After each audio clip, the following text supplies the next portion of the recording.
What's up, Propel? Hope you kids are doing good. I hope you had a wonderful Easter Sunday. Hope you had a wonderful spring break. And I hope that you're ready to learn today because we're continuing our series, Reconnect.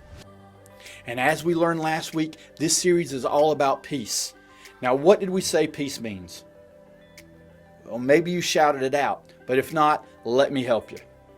Peace is proving you care more about each other than winning an argument. Kids, there's many times in life that we want to be right? We want to win the argument. But having peace, making peace with people, with those around us, it's about the fact that we care more about them than we do about winning that argument. Who cares if we win an argument or not? Let's show that we care about each other. Let's make peace. And there's a verse that we're talking about that helps us out with this as well. It's Romans 14:19. So let us do all we can to live in peace, and let us work hard to build up one another. See, peace is about other people just as much as it is about ourselves. It's about showing that we care about them and building one another up, making that peace between one another, not arguing and fighting all the time. We're going to continue looking at this, and I hope you're ready to get reconnected as we continue this series. So let's get started. It's game time.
as long as life endures. My chains are gone, I've been set free. My God, my Savior has ransomed me. And like a flood, His mercy reigns, unending love, amazing grace.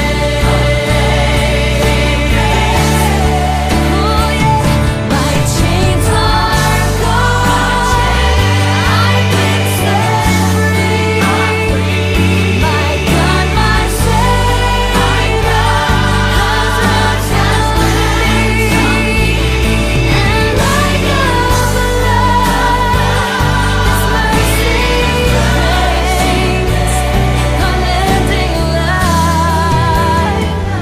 amazing grace.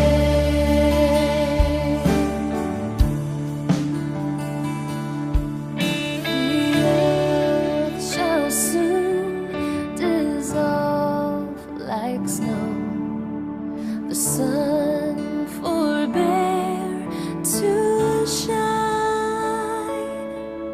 The God who called me below will be forever mine. Will be forever mine. You are forever mine.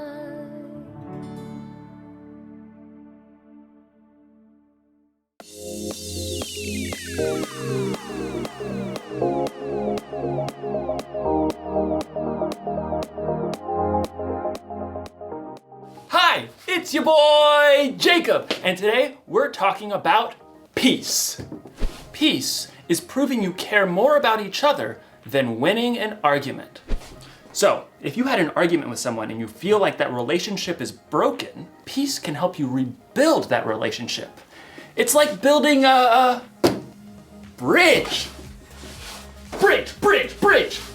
Bridge, bridge. You can build a bridge out of anything. Legos, popsicle sticks, spaghetti, and even trash. Sometimes we throw things away without thinking about how much we really need them. So I'm going to recycle this big, beautiful bin of garbage by building a bridge. Let's do this!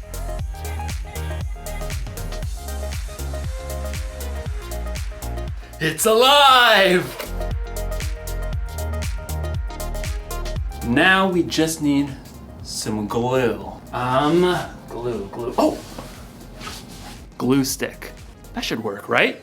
Everything you build needs the right kind of glue to hold it all together. Without the right kind of glue, everything can kind of fall apart.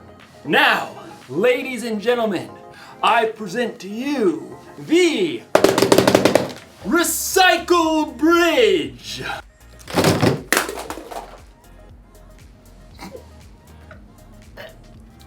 No! Why? You see, it's hard to make things stick together when you don't have the right kind of glue. As you'll discover in today's story, helping people stick together takes the right kind of glue too. So, stick around. You see what I did there? Stick. The Bible. It's 66 books of history, stories, letters, and poetry that fit together to form God's one big story. The epic adventure of how He created us and loves us so much that He made a way to rescue us. As we travel through the Bible, from Genesis to Revelation, we discover people who met God and found their lives changed forever. Now, for an amazing story, inspired by the book of Colossians, chapter 3, verse 15. In a letter written to the Colossian church, the Apostle Paul wrote, "Let the peace that Christ gives rule in your hearts, As parts of one body, you were appointed to live in peace and be thankful. Now let's see what that truth may look like played out in our lives today. Katie wiped the sweat from her forehead and took a long drink from her water bottle. How is it this hot in April? She looked back at the long patch of scrubby ground on the corner lot by Miss Watson's house. Her friends, Caleb and Nona, were both pulling weeds too. I thought we'd be done before lunch. It'll take us days to clear out all this brush. All three kids lived in the same neighborhood and were in Mr. Benson's 7th grade social studies class. It had been Katie's bright idea to start a neighborhood garden for their community service project. Well, we have to finish, unless you want to fail social studies. Even though the friends had been working for a couple of hours already, they'd only cleared the brambles from a small patch of land at the corner. Even when we finish pulling weeds, we still have to dig up the dirt. Yeah, and plant the seeds and water them and stuff. Look, we just need to get it done. I really want an A, okay? Let's use what we've cleared so far and pick one thing to plant. Sunflowers. What? They're big. They're bold. They'll brighten up the whole neighborhood. I don't want to plant flowers. Katie did a quick search on her phone for backup. Plus, you aren't supposed to plant sunflowers until summer. That's a big fat fail for class. Well, it feels like summer. We should plant a pumpkin patch. I mean, how awesome will it be to have all the little kids come right here to get their pumpkins in the fall? That's like half a year away. You guys, Plus 2 words, pumpkin pie. 2 more words, is disgusting. Katie jumped right between her sparring friends. you guys, we need something easy that will actually grow now before the end of the school year. I looked it up. She held up her phone and showed them a picture of small flowers with viney green stalks. What are those even? You have got to be kidding me. Katie checked her screen again. Petunias. We can plant them right here by the stop sign. They grow super fast, we'll get a good pick for class, and then we're done. I thought the whole point of this was to help people. Petunias are nice. This is ridiculous. Something that small will just get overrun by all the weeds we haven't pulled. You got a better idea? Yeah, sunflowers. You know, something big and beautiful. Or pumpkins.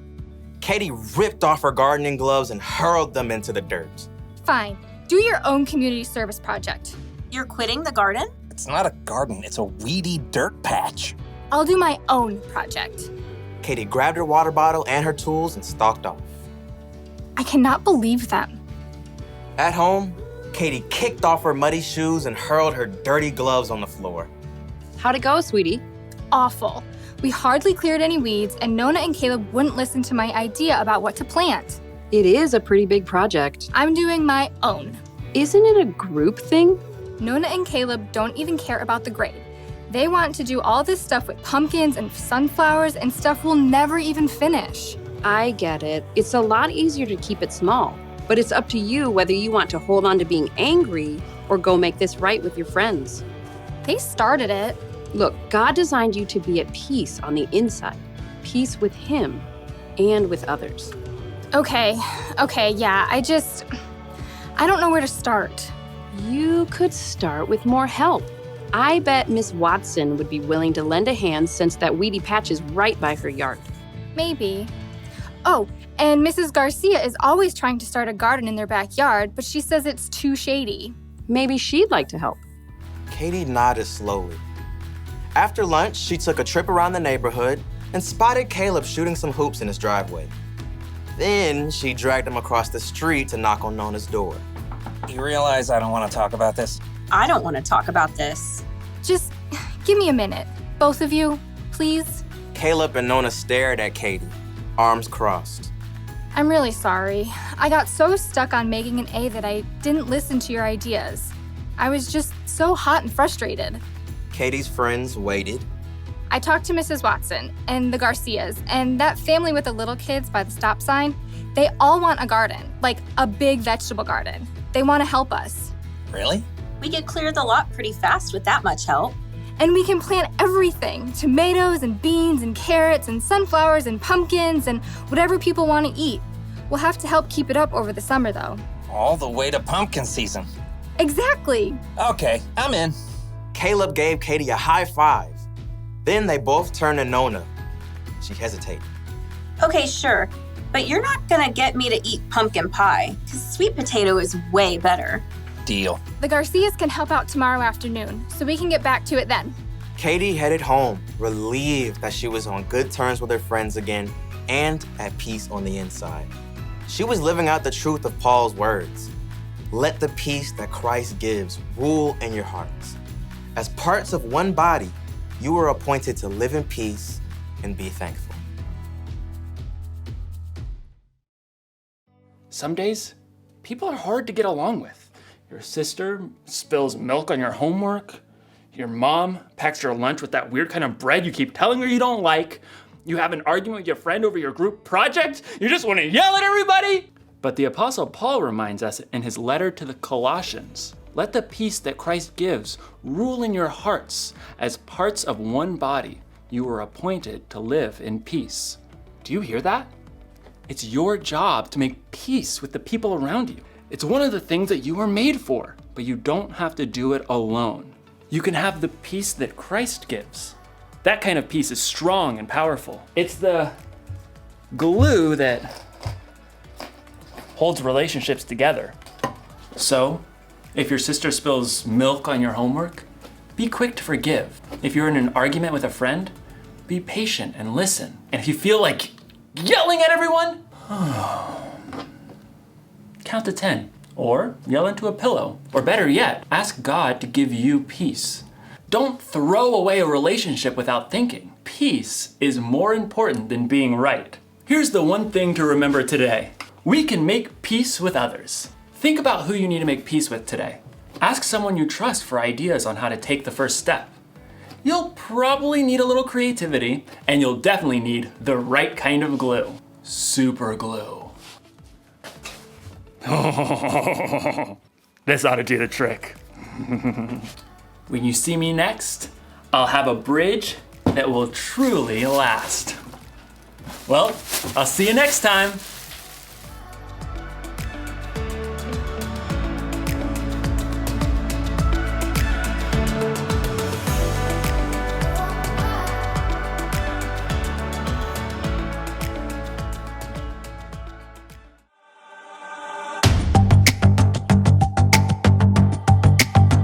You're my courage, I don't have to be afraid. You're my fortress, no matter what comes my way. You're my treasure forever, yes, we'll be together always. Even when the days get harder, I know you'll rescue me. Even when the sky is darker, I know you'll bring me peace. You are my strength, you are my savior. Oh. Even when the road gets longer, I know you'll be with me. Even when the waves crash harder, your face is all I see. You are my strength, you are my savior. Oh. You are with me every single day. Through the darkness, oh, you lead the way. You're my treasure forever, yes, we'll be together always. Even when the days get harder, I know you'll rescue me. Even when the sky is darker, I know you'll bring me peace. You are my strength, you are my savior. Oh.